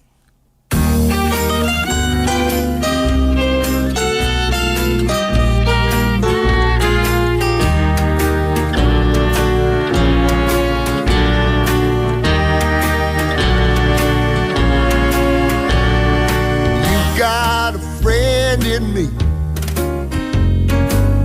You got a friend in me. When the road looks rough ahead and you're miles and miles from your nice warm bed, you just remember what your old pal said. Boy, you got a friend in me.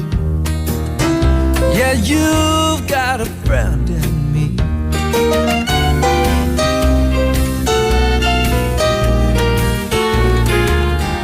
Got a friend in me. You got a friend in me. If you got troubles, I got them too. There isn't anything I wouldn't do for you. If we stick together, we can see it through, 'cause you got a friend in me. Yeah, you got a friend.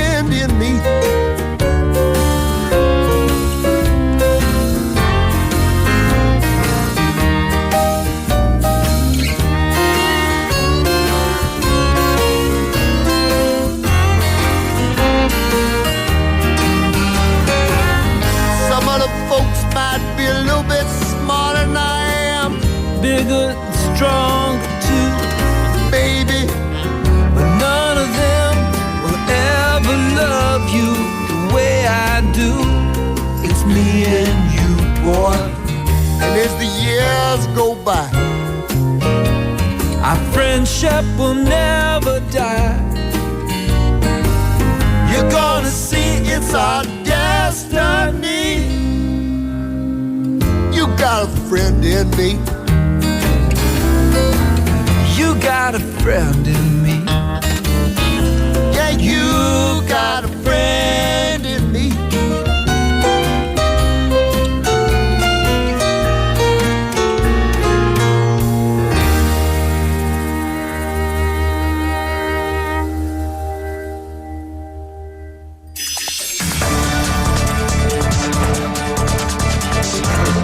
Get your local up-to-date news from Korea and abroad right here on Morning Wave in Busan with Catherine.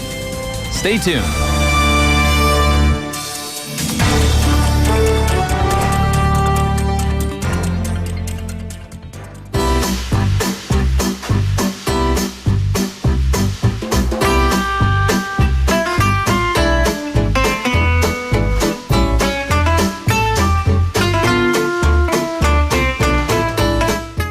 It is now time for Skills 101. We have Jennifer in the studio. Hello. Hi. Happy Chuseok. Oh, we almost said it at the same time. So how has your holiday been? The highlights of Chuseok is what we're discussing. And then a question also. As a married woman. Yes, as a married woman. Okay.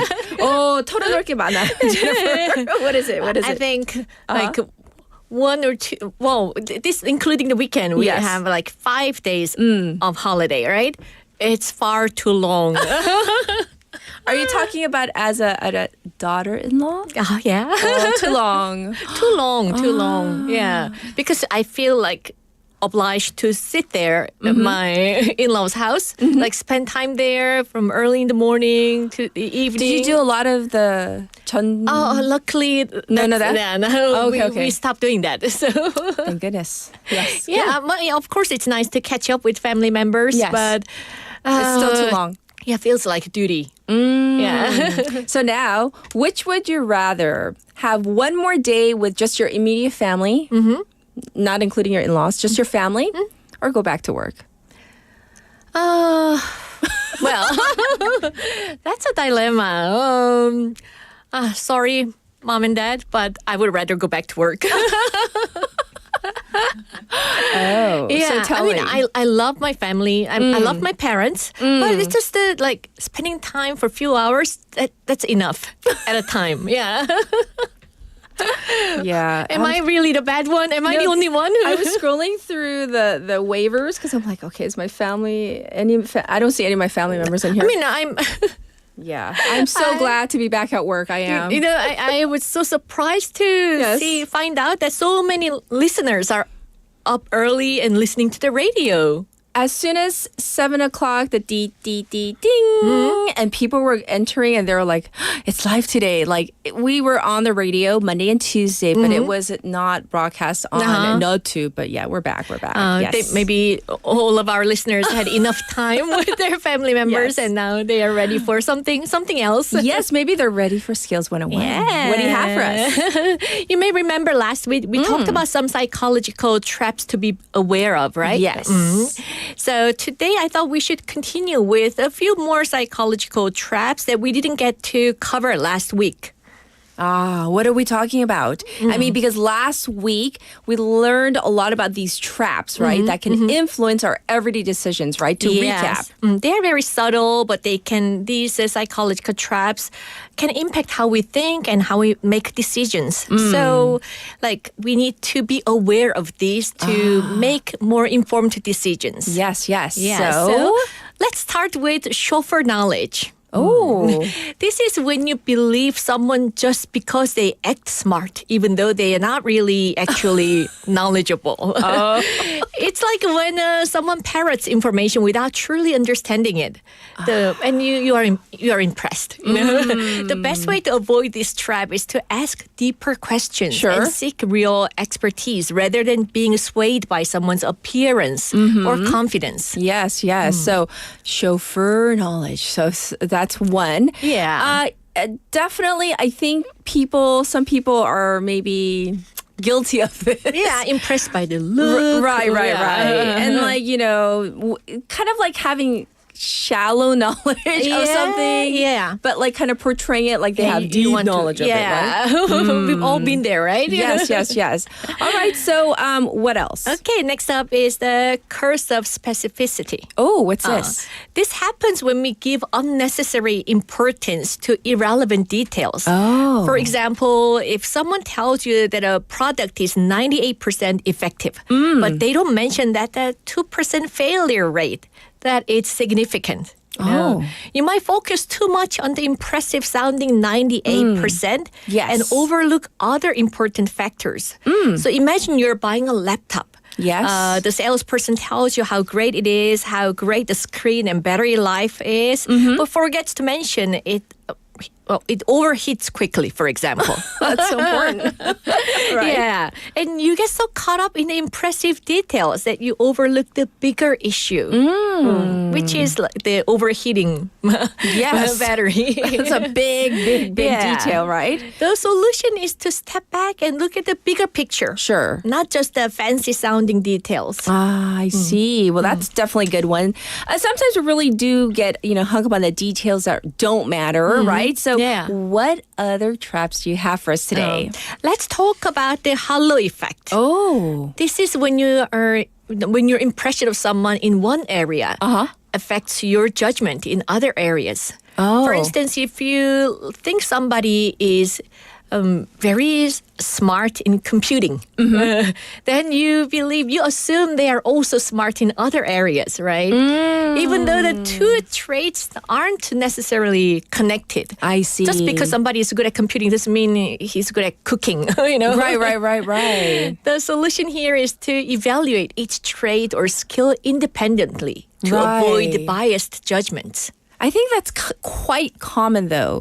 Like you assume even like a coworker is like good at a certain thing and then you assume, oh, well, she must be good at everything else and you depend on her. Yeah. And then you could miss like a deadline or you could this could be detrimental to like a group project. Sure. If you actually are dependent on this, right? This halo effect, meaning, you assume this person is good at everything because they're good at one thing. Yeah. Also, by the appearance, we often judge people by their appearance, right? Yes. If they're looking smart, we immediately think, yes, he must be good at this and that. Don't assume. Yes. Yeah. All right. What else? Okay, another big one is the reciprocity trap. Oh, what's this? This happens when you feel obligated to do something for someone just because they've done something for you. Yes. Even if you don't really want to return the favor. This happens in both personal and professional settings. Right. Maybe a colleague brings you a cup of coffee one morning and now you feel obligated to do the same the next day. You feel like you have to return the favor, even though it wasn't really necessary. It's important to be aware of when you are acting out of obligation rather than genuine desire. And because the act of genuine act is more important than doing something out of obligation, right? Right, because of this whole tit for tat culture where you do something for me, so I have to do something for you. That obligation kind of, it can sometimes not be so genuine, right? Yeah, and you give yourself permission to say no when needed. Okay. It takes. I think it takes such a lifetime to learn to say no.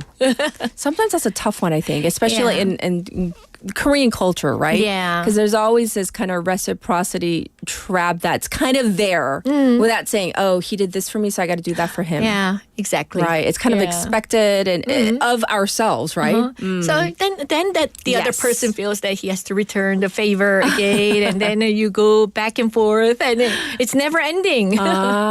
Okay. So do you have another one? Another trap? The last one for today is the self-serving bias. Okay, what is this? This is when you take credit for your successes, but blame external factors for your failures. It's like when you get a promotion. Yes. You say it's because you worked hard. But if you don't, you blame office politics, for example.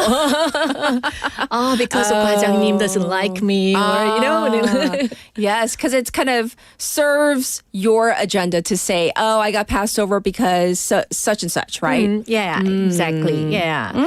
So the key here is to practicing self-awareness and taking responsibility when things don't go as planned. Yes.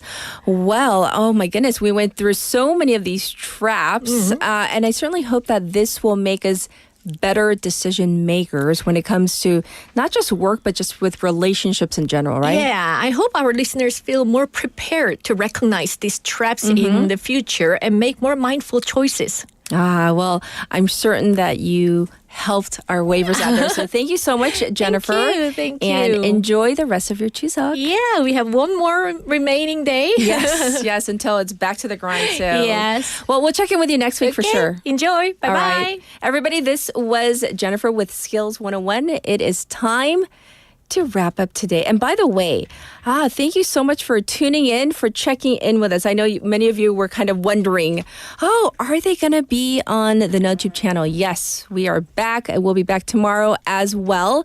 We do have one entire day left, for at least most of us do, to have the day off.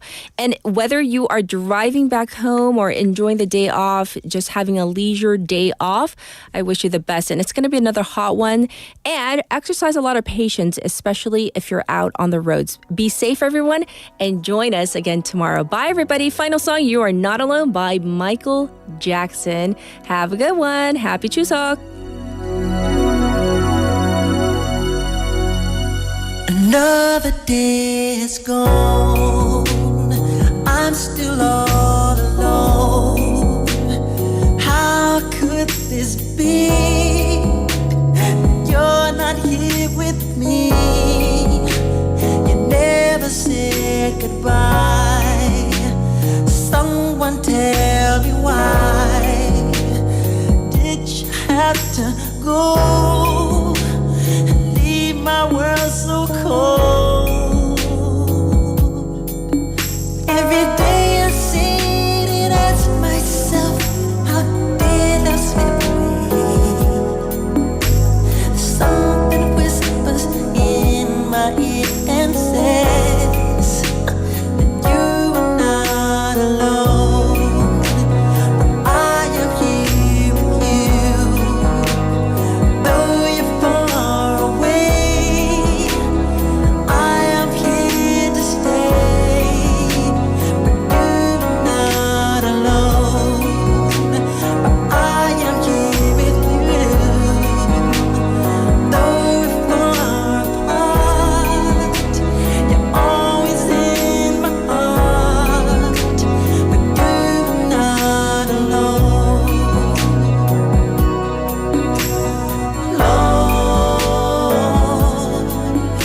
Lord, why, Lord?